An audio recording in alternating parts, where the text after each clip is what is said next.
when we talk about national content, not only the term, but what entails in this, and what are we doing to ensure that we promote national content? Thank you.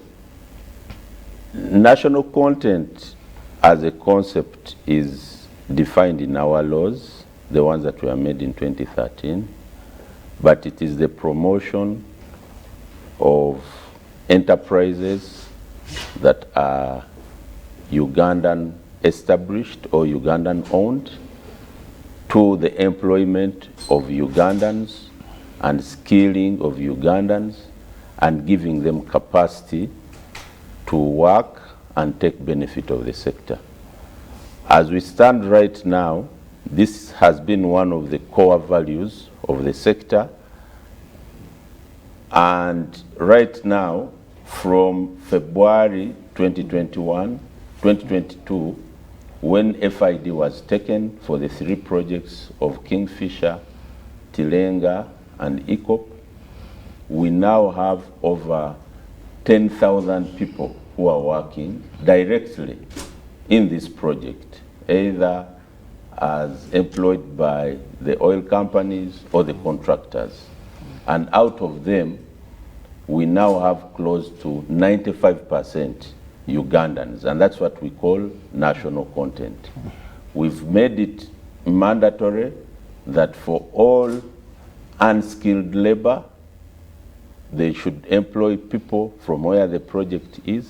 Semi-skilled, you do from the community, the regional community, and for all the skilled, we require that jobs are advertised before expatriates come here. And you've seen many adverts in the last 1 year, and many are coming. We are also concentrating on companies which are supplying goods and services, and we require that priority is given to Ugandan companies. And as such, out of close to $7 billion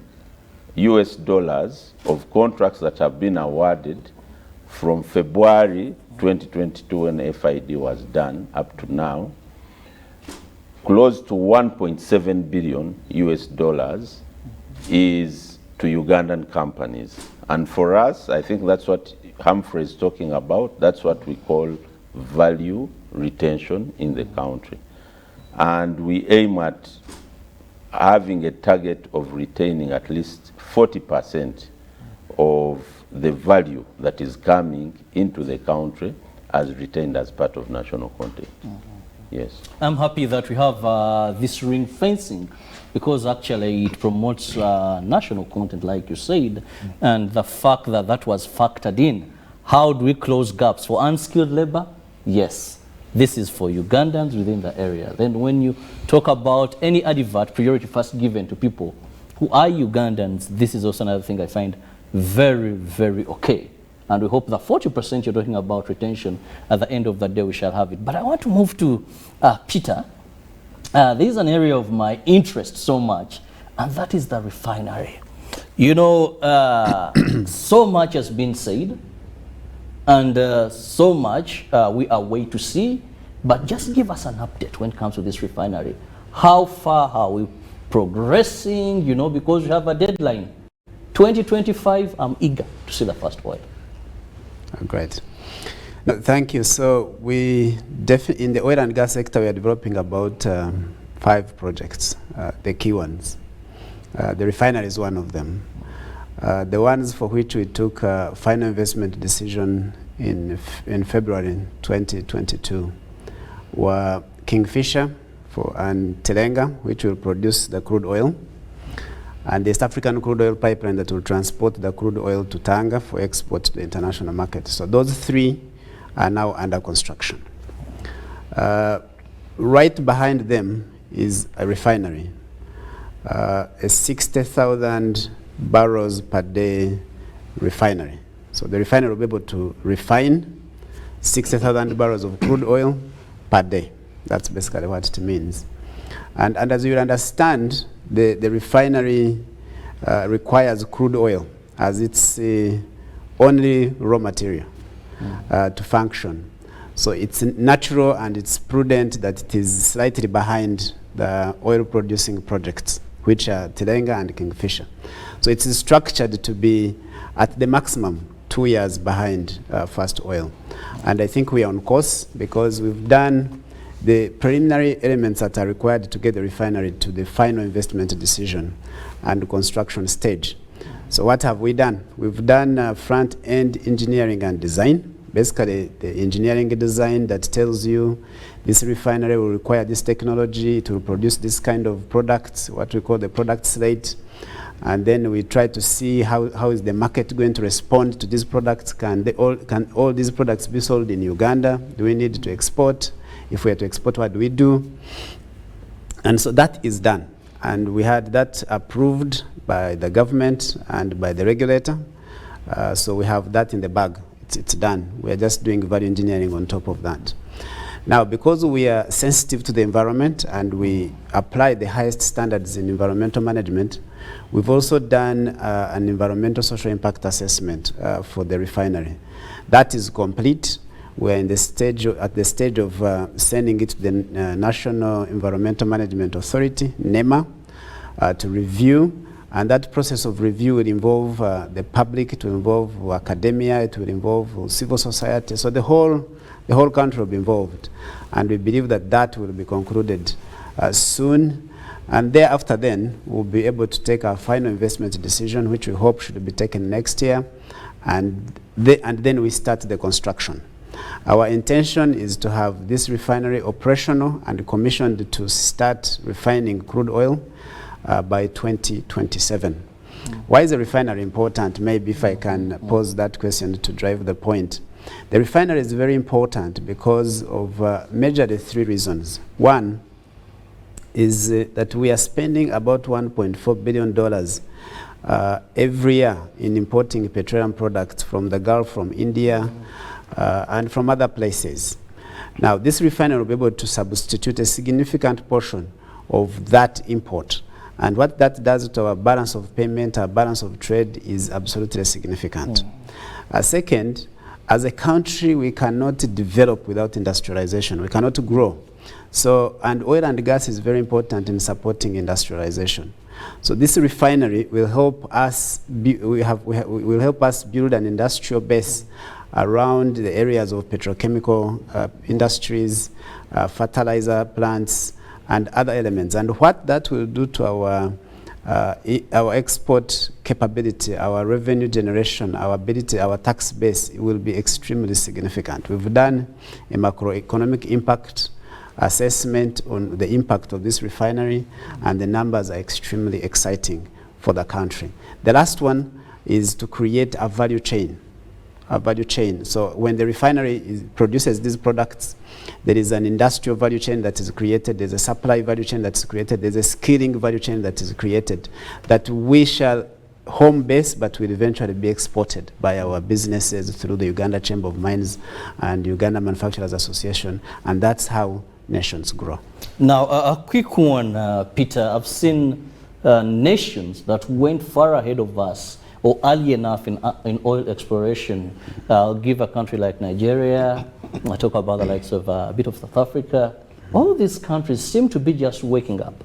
However, refineries, I think Nigeria, this tycoon, forgotten his name is trying to say. Dangote is just investing in a very huge refinery there. But previously, we haven't seen these countries so much in refinery. Uganda, we are just going into this. This is a part that maybe these other countries have been skipping, though with so many benefits, so not treasuring into or venturing into very seriously.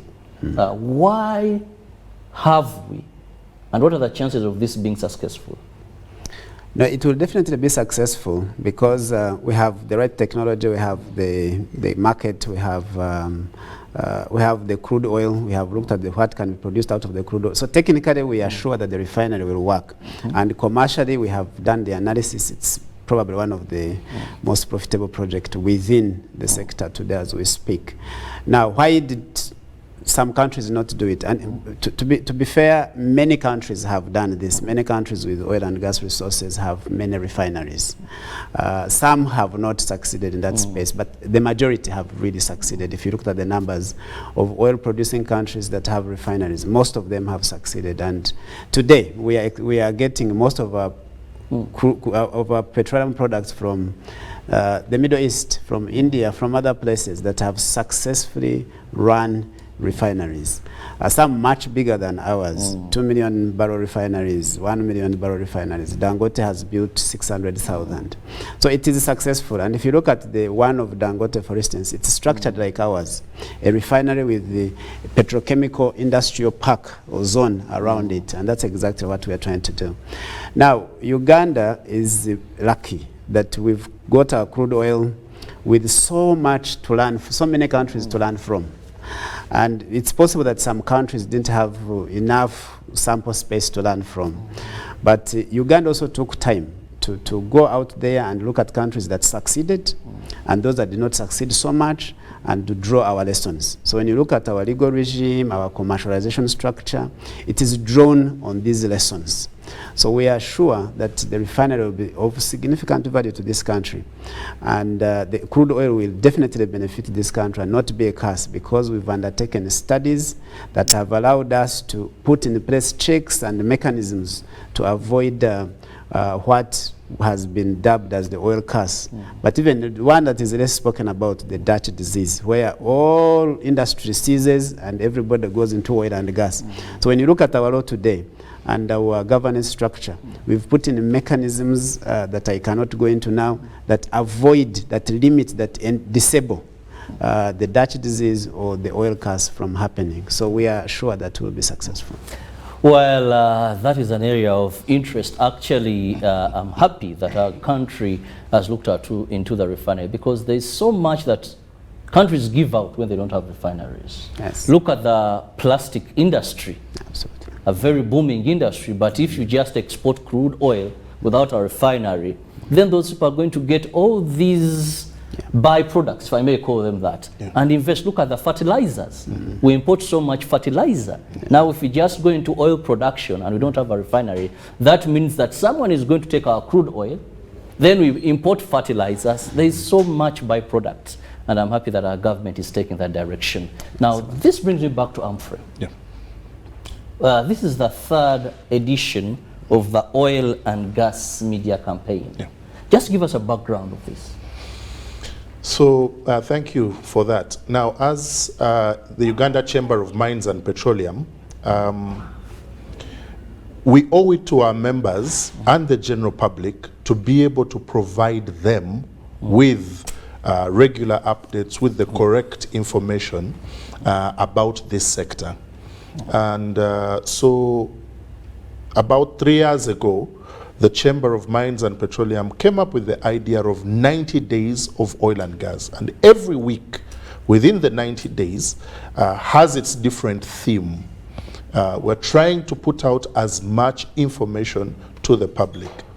And the first 2 times it was very successful, generated a lot of interest. We got a lot of feedback from the general public, lots of questions and lots of comments that did come through.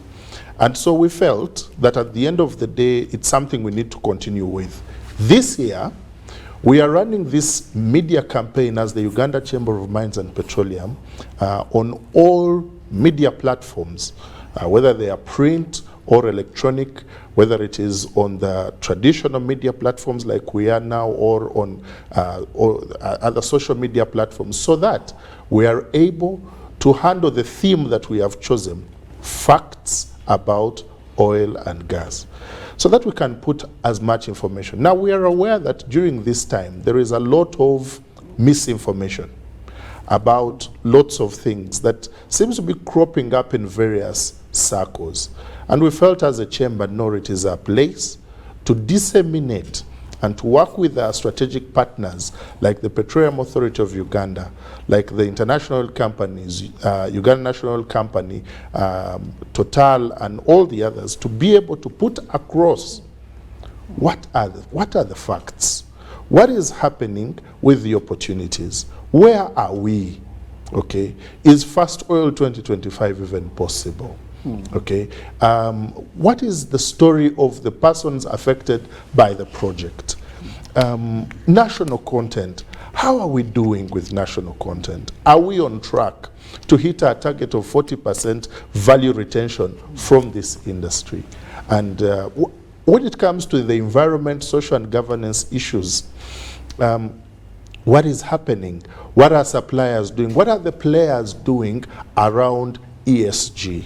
Because these are important conversations that need to take place. When you talk about tax issues, because tax is another thorny issue, what is happening? What is the tax regime in place? What are we saying to government? What are we appealing to government to be able to do to assist in the tax area so that we can spur the local players, the Ugandans, to be involved in this sector so that we achieve our national content targets, and many, many other discussion points that we are having throughout this media campaign.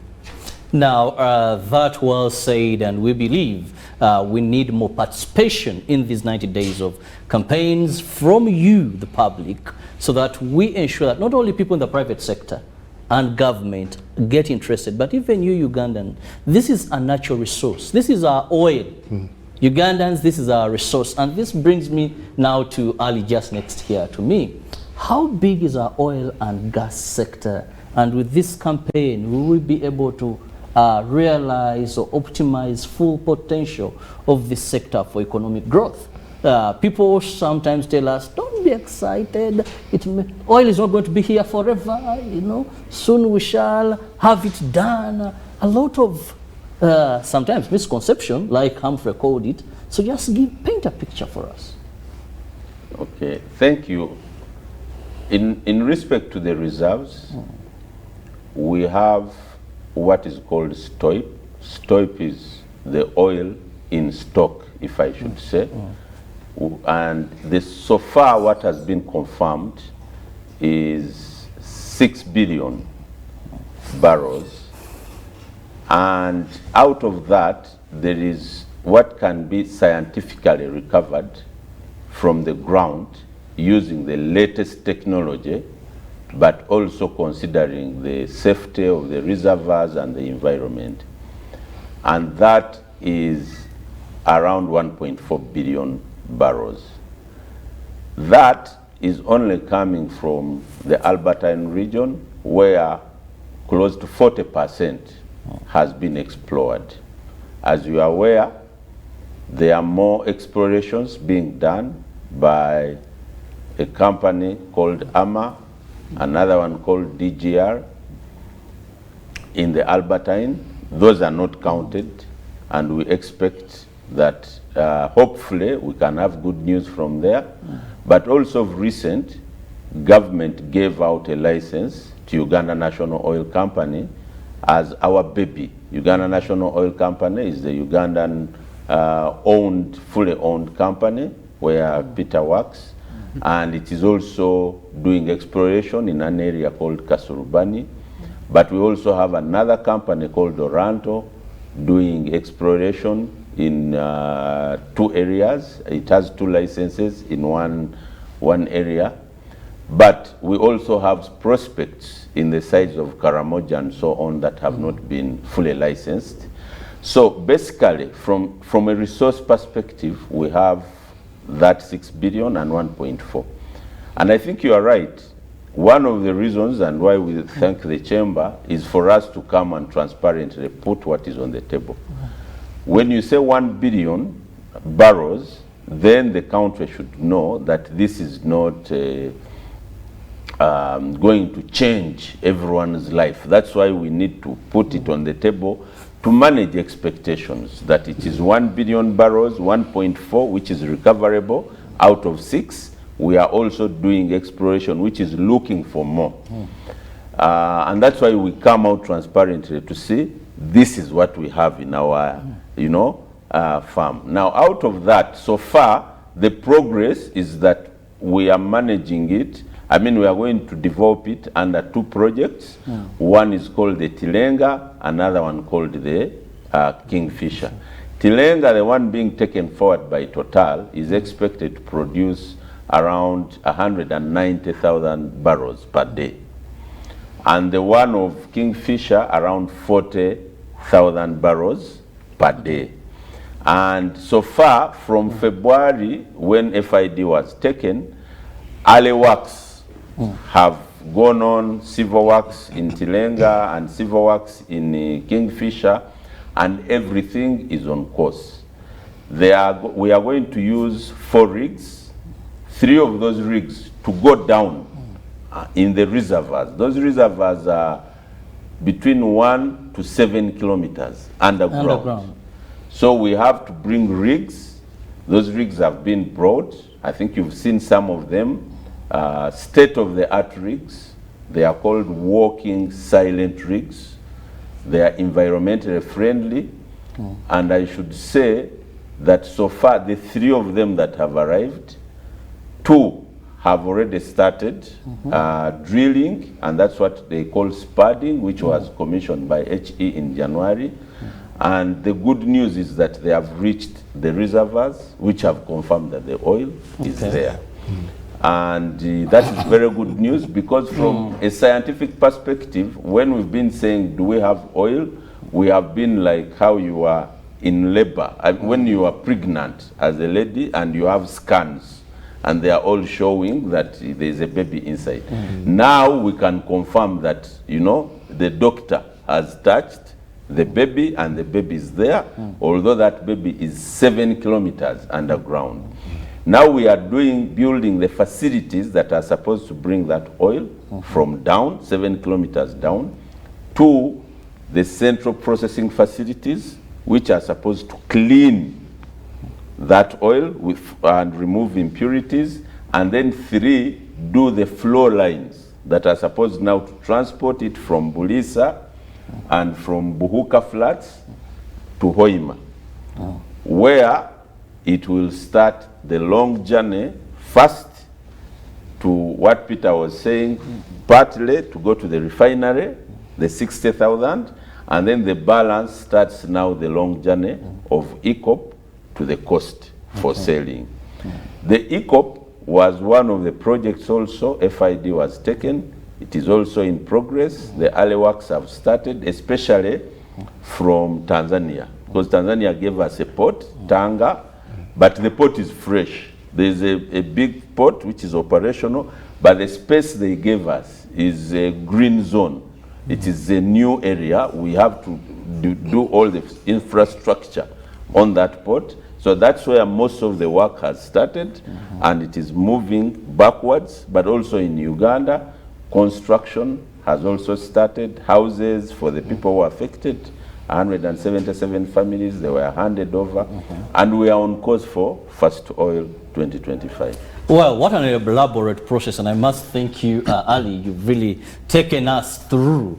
And of course, now, for those who have been having misconceptions, what is happening? They're already drilling oil, they are stealing. Now, with such a process that Ali has mentioned, we are even still about 7 kilometers to get to actually the actual oil. So, well, rest your case. Yeah, probably to add. Just highlight all that, because, you know, sometimes cheap talk messes developmental programs. Yeah, that's true. Yes. So our oil is still intact. Yeah, I should stand here and assure Ugandans that your oil is still intact. It is still underground in the reservoirs where it is. The only oil that was extracted, which is also still there under the custody of UNOC, is the oil that was extracted as test crude during the exploration phase.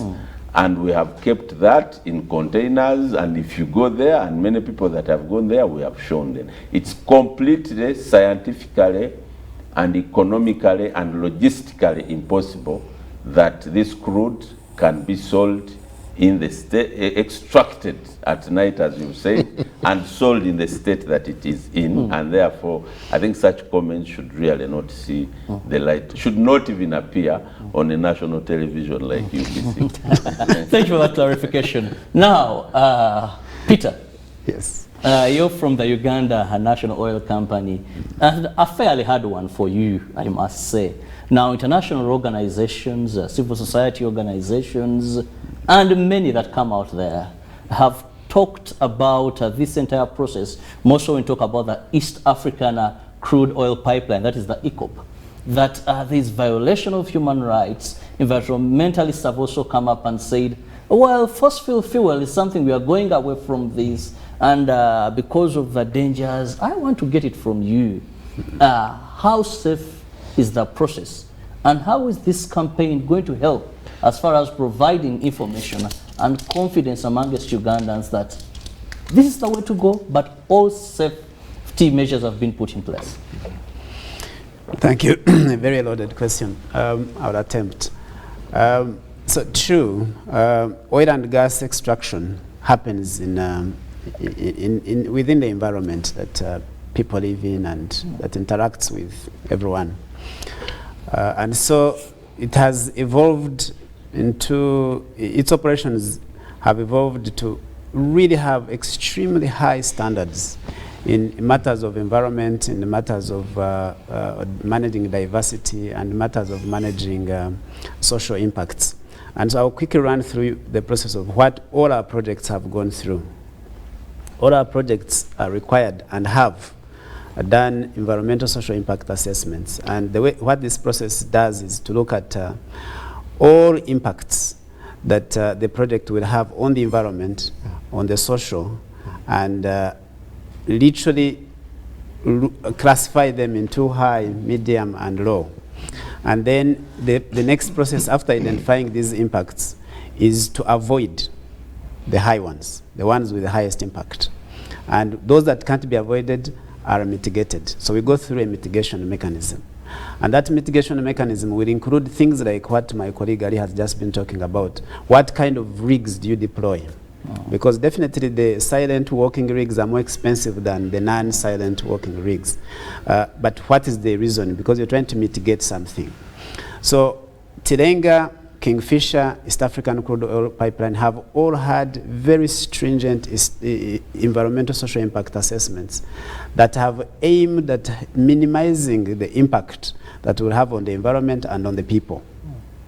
And these have been applied based using Ugandan laws, which are very stringent, by the way, if you compare them with the many laws in the world, extremely stringent. But we've also followed international finance cooperation standards, the IFC of the World Bank standards. And so we've applied the highest levels of environmental management. Second, in relation to people, we've tried as much as possible to avoid populations, to avoid impacting on people. And so you will see that the projects will be designed, especially the pipeline that is linear, has been designed to as much as possible avoid populated areas, but where we have impacted people, we have a process of resettlement. And that process includes having conversations with the people, telling them the impact that will, the type of impact they will have, because there are two types. There are those that will be required to physically relocate their homes, and those that are just economically affected. The pipeline is passing through a small piece of your land, and all we need is to acquire that piece of land, 30-meter corridor. And so that process has happened. And then we realized from the standards, of course, but also from experiences, that if you just approach these people and not take them through an education system, a system of training them. When we compensate you, how will you manage your money? What will you do? How would we ensure that we protect you and improve your life? It doesn't help. So we've taken them through financial literacy classes. We've taken them through all sorts of things to ensure that when the compensations happen, they are put to good use. Now, for those that are physically affected, which, by the way, for the East African crude oil pipeline, are 4% of the total number of affected persons. And that is a really small percentage based on our route choice that ensured we do not impact people. We've given them two choices. One, that you choose a nice house, we build for you and hand it to you, or we give you cash. And most of them, fortunately, chose to be given houses. Those houses are significantly much better than the houses they had. And I think we've run a campaign where we've shown that before and after, the house before and the house after. The houses have solar power. They have the solar power with batteries, so they will never run out of power. They have a very nice kitchen, a very nice toilet. Their lives have been improved. But just because I can't go through each and every of these items that we've taken, the theory that we run that drives these campaigns to ensure that the people who are impacted by the project are left in a better position than before they interacted with the project. Cool. And when it comes to national content, they are even given higher priority than any other national, the people who are impacted. Even skilling of their children, we've had vocational institutions that are paid for by the project that focus on the children of these affected persons. So we can say there are significant testimonies out there. Now, will oil cease to be relevant? That is an interesting topic. But what I can tell you from all studies and from all the uses that we see of oil and gas, petrochemicals, and generally the demand and consumption in the world, we still have oil and gas as a key player in the world energy mix for the next 50 to 100 years. Yeah. Now, the issue is not really oil. The issue that we are dealing with, which is climate change impact, is about greenhouse gas emissions.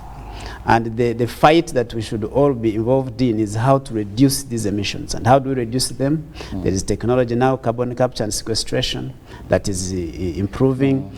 There is planting of trees. There is other efforts. Even in crude oil, we are producing better. And I can tell you how are we producing better. We've done significant areas of investment, including we have 5 solar plants, solar farms for the pipeline, and other investments that we put in place to ensure that the carbon dioxide that is emitted by our crude oil is one of the lowest in the world.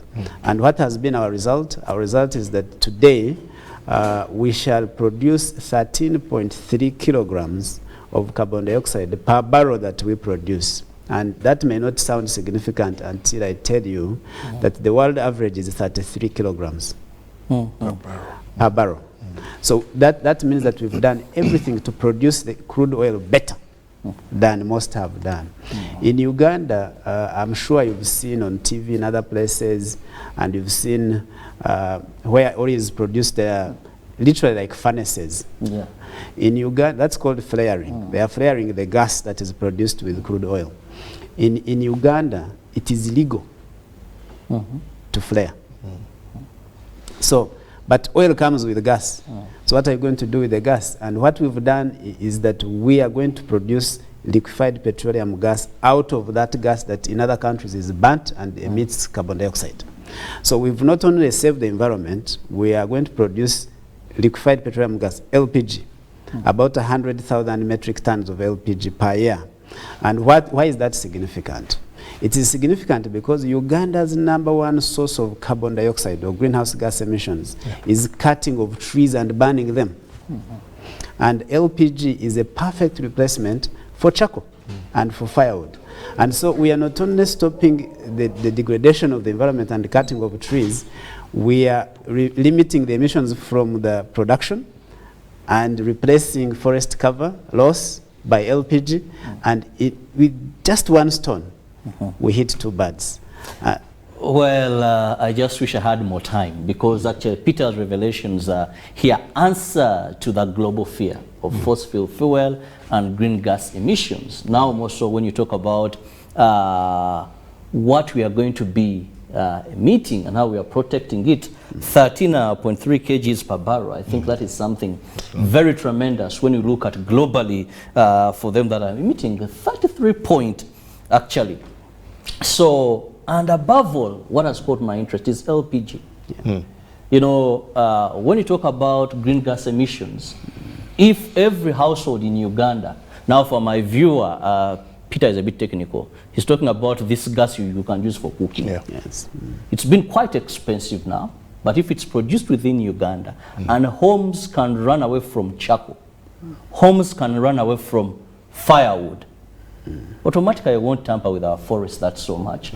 More so now that even have a ban on exportation of these rocks. But time is not so much on my side. I'll have each of my guests give me their final remarks, beginning with Ali. Okay. Thank you. For me, really, I would like to thank the Chamber of Mines. Chamber of Mines is an association of the companies that are doing business in the sector. And it's very good that they are taking up initiatives. They are not behaving like the proverbial animal which sits up in the mango tree, eating the mango when someone is cutting down the roots. They have come out to bring the industry to the people. It's good that it is no longer government which is talking. It is now the private sector which have said these are the opportunities and they are coming, and I think the people should be able to ask them, how are you benefiting from the sector? What did you do to benefit? How can we benefit? Because these 90 days are being led by the actual people in the trenches, but the actual people who are doing the work. And every person you see here, from Asiimwe, the CEO, to all the contractors you will see, are part of national content, because they are the ones we've been fighting for. Now they are doing the work. They have come to share the experience with Ugandans, and I'm very happy with that. Thank you. Well, now Humphrey, your parting shot. Well, thank you for having us. From the Chamber of Mines and Petroleum, we want to invite all Ugandans to be part and parcel of this sector. This is our oil. This is our country. We can benefit from this. We can be involved. And as a Chamber of Mines, our arms are open to guide you, to guide any person, to say, look, here are the opportunities. Here is what you can do. Here is how you can benefit. So that at the end of it all, our future is bright when we benefit from what God gave us in this country. So come, let's be part and parcel of this. And in these 90 days as a Chamber of Mines and Petroleum, we're going to give you information. You can reach out to us also, and we'll be able to help you, navigate you, guide you through all the opportunities, through what are the facts, what is the fiction, so that at the end of the day, our country develops. This is our oil. Peter, as we move out of here. Thank you, and I want to join Ali in thanking the Chamber of Mines and Petroleum for organizing this. I believe the next 90 days are going to disseminate a lot of information, and I ask that people tune in and listen and understand and support and participate. My parting shot is that oil and gas in numbers, I think, let me just use numbers. So Kingfisher and Tilenga are going to invest about $8 billion, US dollars. The East African crude oil pipeline will invest about $4 billion. That's 12. And the refinery will invest about the same as the pipeline, so for another $4 billion. That is $16 billion in total in the next not more than 5 years. It's real money. It's going to be invested here, and it's probably the biggest single investment in terms of a project since independence. So whoever has capacity to work, has capacity to provide a service, has capacity to enter a joint venture partnership with another person, and you are an adult living today, this is your best opportunity. I call upon you. The laws are on your side because they give you priority over international companies that are really flocking here and coming and trying to make a killing. The opportunity is now. It can't be postponed. Sitting and listening to diversionary conversations of oil is being sold, ignore them. Please aim for the opportunity, and we're here to support. Thank you. Well, I want to thank you so much, Ali, Humphrey, and Peter, for your time.